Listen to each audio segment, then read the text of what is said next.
I posted a video about sex work, and judging from the comments, a lot of you kind of missed the point, which is fine because some of your reactions in the comments actually proved my point. And I was right. Nothing divides a room of women faster than talking about sex work. Instead of going through and reacting to individual comments, I read as many of the comments as I could. And of all the negative comments, I started to see some themes. Most of them were based on some very common assumptions. So that's what I'm going to talk about. I'm going to talk about the assumptions that the negative comments were based on and the misinformation. Before we get started, you know what to do. Love or hate, like and share, because the algorithm does not care.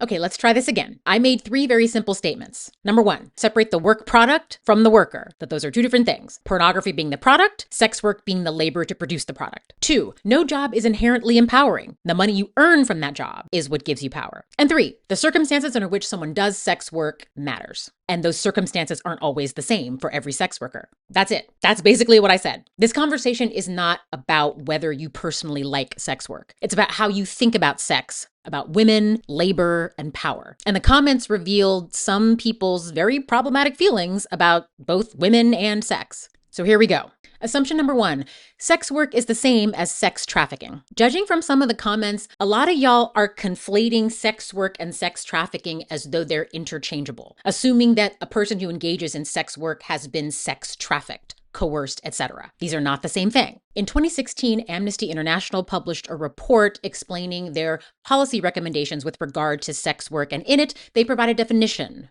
for it. Quote, for the purposes of this policy, the term sex work is used to mean the exchange of sexual services involving sexual acts between consenting adults for some form of remuneration, with the terms agreed between the seller and the buyer. The term sex work is used to describe situations where adults who are engaged in commercial sex have consented to do so, where consent is absent for reasons including threat or use of force, deception, fraud, and abuse of power or involvement of a child. Such activity would constitute a human rights abuse, which must be treated as a criminal offense. End quote. Sex work is consensual labor. Sex trafficking is coercion, force, exploitation. And when you collapse those into the same category, you don't protect women. You actually do the opposite, and you make it more difficult for those who have been trafficked to get help and assistance. And you make it more difficult to combat trafficking. You make it harder to identify those that are actually being harmed. Because if everything is trafficking, then nothing is. Assumption 2, sex workers are selling their bodies. This one came up in a few comments and always comes up in every conversation that I've ever had about sex work in person as well. Construction workers use their bodies. DoorDash delivery people use their bodies. Care workers use their bodies. What you're actually reacting to is not the labor part, it's sexuality. That's what's making you uncomfortable. And then there's this argument. Consent cannot be purchased, except that you are not purchasing consent when you hire a sex worker. You are purchasing a service that exists within boundaries. You cannot do whatever you want to a sex worker just because you paid them the agreed upon price. That's like saying that once a woman consents to sex, you can do whatever you want to her. And in what universe would any feminists, liberal, radical, Marxist, intersectional, or otherwise, ever make that argument? Never. That Amnesty International report also has a very detailed description of consent. Quote, the voluntary and ongoing agreement to engage in a particular sexual activity, consenting to sex or to sell sex, does not mean consenting to violence, and consent can be rescinded at any time. Consent analysis is necessarily fact and context specific, and the views, perspectives, and experiences of individuals selling sex should be fundamental to any considerations of issues of consent. End quote. Both the Madonna and the whore have the same right to withdraw consent at any time. And then some of you said something like, you can't support sex work and police how men react to it. Yes, I can. Easily, because women are not responsible for men's behavior. The idea that men cannot control themselves is one of the oldest excuses in the book for violence against women, and I am not interested in entertaining it, and you shouldn't be either. It seems like the variable at work in a lot of these comments is misogyny. Men treat sex workers like animals. Yeah, because they're women. Most sex workers are women. It's not the sex work that makes men disrespect women. It's misogyny that determines which women they think deserve respect. Misogyny creates categories, good women and bad women, wives and whores. The supposed good treatment of the good women is performative for a man who thinks like that. It only appears like you're special. They only create the idea or the appearance that you are better, more valuable than the whore. And if you think you're safe just because you're not in the whore category, you're misunderstanding how all of this stuff works. Assumption 3, assuming that you know better than sex workers what is best for them. Some of you have decided that you know what's best for women that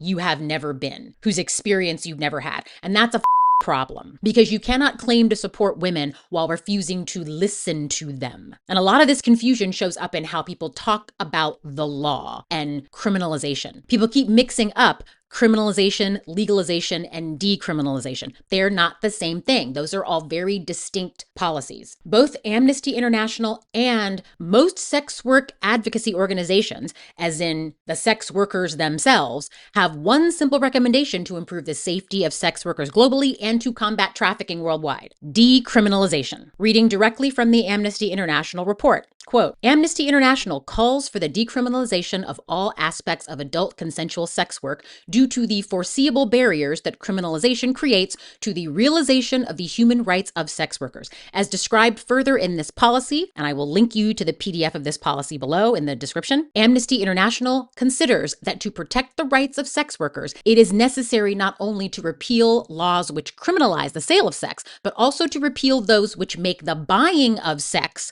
from consenting adults or the organization of sex work, such as prohibitions on renting premises for sex work, a criminal offense. Such laws force sex workers to operate covertly in ways that compromise their safety, prohibit actions that sex workers take to maximize their safety, and serve to deny sex workers support or protection from government officials. They therefore undermine a range of sex workers' human rights, including their rights to security of person, housing, and health. This policy does not argue that there is a human right to buy sex or a human right to financially benefit from the sale of sex by another person. Rather, it calls for sex workers to be protected from individuals who seek to exploit and harm them, and it recognizes that the criminalization of adult consensual sex work interferes with the realization of the human rights of sex workers, end quote. Decriminalization is not the same as legalization or the Nordic model. I'll explain the difference and why legalization and the Nordic model are not good public policy for the policy goals that I think we all have.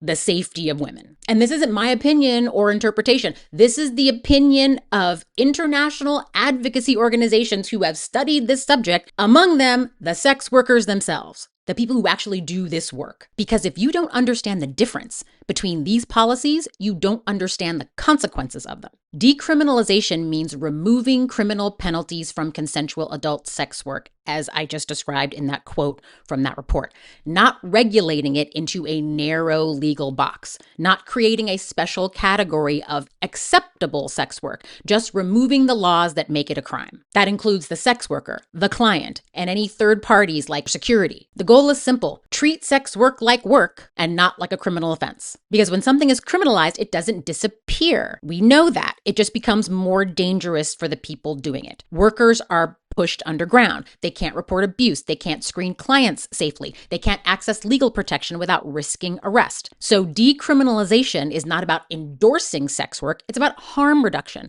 It's about recognizing that you cannot protect people that you are actively criminalizing. 2 countries, Belgium and New Zealand, have adopted this model. And what you see is better ability to report violence, improved working conditions, and more autonomy for sex workers. Not perfection, but materially safer conditions. Legalization means that sex work is allowed under specific conditions set by the state. Licenses, zoning laws, mandatory registration, health checks. And on paper, that sounds reasonable. It sounds like it's going to keep women safe. But I was listening to the content of some sex workers, and one of them brought up a very good point. She is living in a foreign country. She's living in Germany, and she's an immigrant. And there's a lot of anti-immigrant sentiment in Western nations right now. I can understand why she doesn't want her name on a list somewhere as a sex worker. On paper, legalization sounds reasonable. It sounds like it's going to keep women safe. In practice, it creates a 2-tiered system. Workers who can comply with the regulations and workers who can't. And usually the workers who are able to comply are the more privileged ones,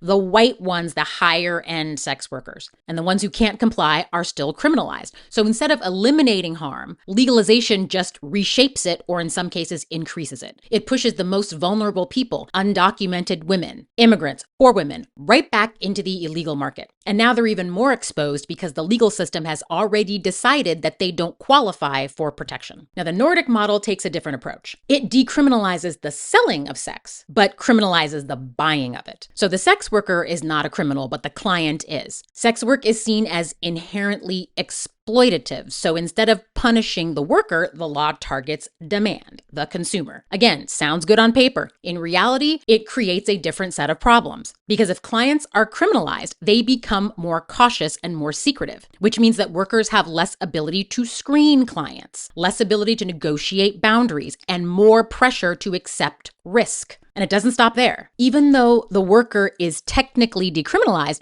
the surrounding ecosystem often isn't. Landlords, drivers, security, anyone who makes the work safer can still be penalized. So what you end up with in the Nordic model is a system where the worker's not a criminal, but everything else that makes their work safer and easier is. Decriminalization removes the criminal framework entirely. Legalization regulates it and decides who qualifies for protection. And the Nordic model shifts criminalization onto the client, but keeps the risk structure intact for the laborer. And that's why these distinctions matter, because we're talking about material conditions. These are real things. Who can work safely? Who has protection? Who's pushed off into the margins? You can't claim to care about the safety of sex workers while supporting policies that make their lives more dangerous. Come on now. And you can't have an intelligent conversation about sex work if you don't understand the difference between these policies. Each one of them has a different goal. Decriminalization wants to reduce harm. Legalization wants to control it. The Nordic model wants to eliminate it, but they're doing it in such a way that it's impossible to achieve that policy goal. Here's some thoughts on this issue from Nia, one of my favorite SW content creators on TikTok. Belgium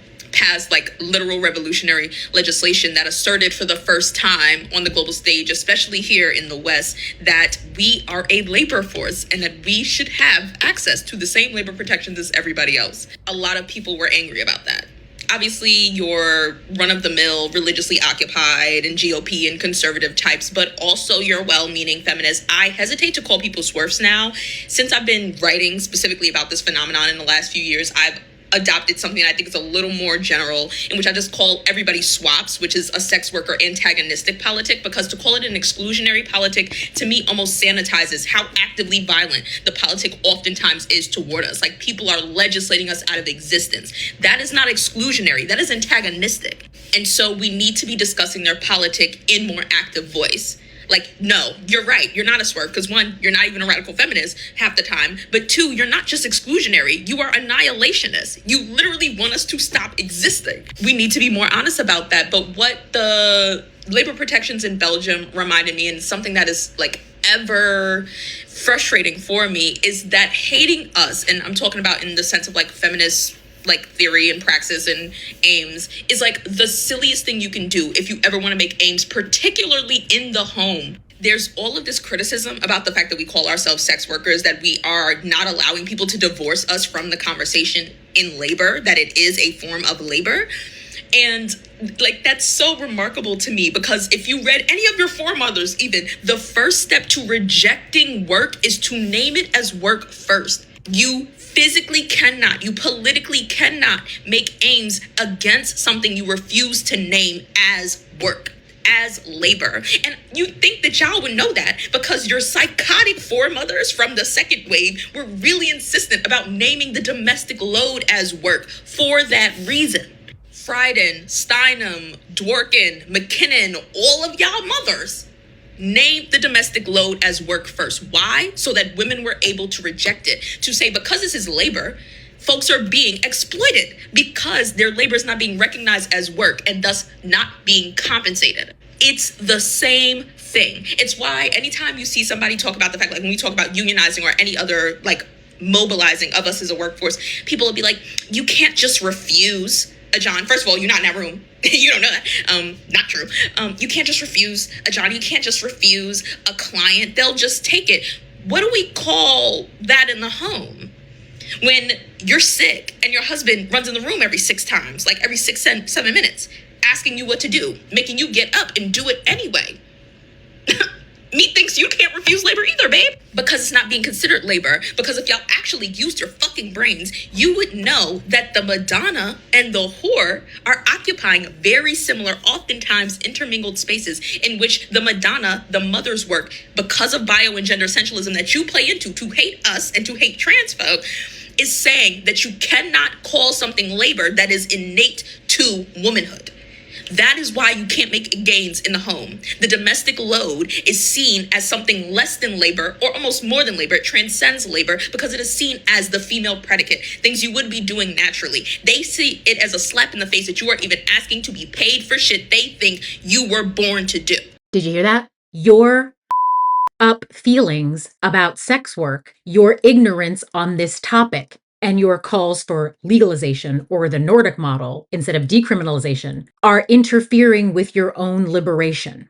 Think about it. Similarly, us on the other side who are in transactional erotic labor are occupying a space in which sex, a inherently masculinized, in the sense that it is politically speaking, masculinized like activity, cannot be like inherently transactional from women, because we are the ones, or people perceived as women are the ones meant to receive it, not participate in it actively. The root of that issue for both sides is us being punished for daring to ask for compensation for what they consider inherently feminized like existence. It cannot be labor to them if you were born to do it. And the fact that the basis of some of the most violent waves of feminism is the fact that you have to name work as work first in order to refuse doing it politically, and y'all intentionally refuse to engage with that analysis for us who are also doing labor. Like,